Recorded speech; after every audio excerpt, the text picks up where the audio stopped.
মানুষের আস্থার ঠিকানা এবং সুচিকিৎসার এক নির্ভরযোগ্য নাম ভিভাসিটি মাল্টি স্পেশালিটি হসপিটাল। অত্যন্ত আনন্দমুখর পরিবেশে সম্প্রতি সফলভাবে সম্পন্ন হলো নেফ্রোকেয়ার ইন্ডিয়া লিমিটেডের ইউনিট ভিভাসিটি মাল্টি স্পেশালিটি হসপিটালের দ্বিতীয় প্রতিষ্ঠা দিবস উদযাপন। বর্ণাঢ্য আয়োজনের মধ্য দিয়ে উদযাপিত এই বিশেষ দিনে হাসপাতালের উত্তরোত্তর সমৃদ্ধির পাশাপাশি সাধারণ মানুষের দোরগোড়ায় উন্নত স্বাস্থ্য পরিষেবা পৌঁছে দেওয়ার কথা ও প্রতিজ্ঞার কথা বারবার উঠে এসেছে।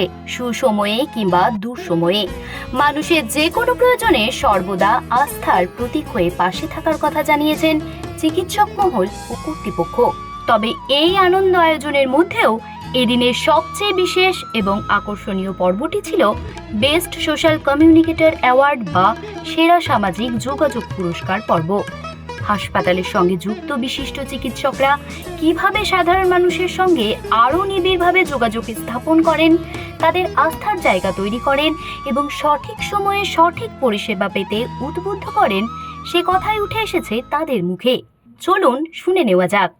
আমার নতুন করে কিছু বলার নেই অ্যাবাউট কমিউনিকেশন। আমি এটা সেনগুপ্ত স্যারের থেকেই শিখেছিলাম। উনি একদিন বলছিলেন, আমি দাঁড়িয়ে শুনছিলাম, যে ধৈর্যটা খুব important.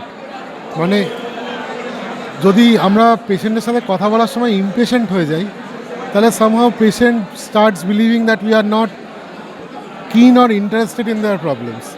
So I think when we are dealing with patients, জানি আমরা ব্যস্ততায় থাকি, this is always something on the back of our mind, হ্যাঁ, কোন পেশেন্টের কী প্রবলেম এই সেই, কিন্তু সেটা যেন সামনে না আসে। Patient should be there. চিকিৎসকদের এই আন্তরিক কথা ও দায়িত্ববোধ আজ ভিভাসিটি হাসপাতালের উপর সাধারণ মানুষের বিশ্বাসকে আরও অনেক বেশি শক্ত ও মজবুত করে তুলেছে। রোগীর মুখে হাসি ফোটানোই যে আসল সার্থকতা, তা আবারও একবার প্রমাণ করল ভিভাসিটি মাল্টি স্পেশালিটি হসপিটাল। আগামী দিনেও সুস্থ সমাজ গঠনে এই ধারা বজায় থাকুক, এই কামনায় রইল। ক্যামেরায় জয় অয়ন অঙ্কিতার সাথে জ্যোতি ও দিশা রিপোর্ট, হেডলাইন্স কলকাতা।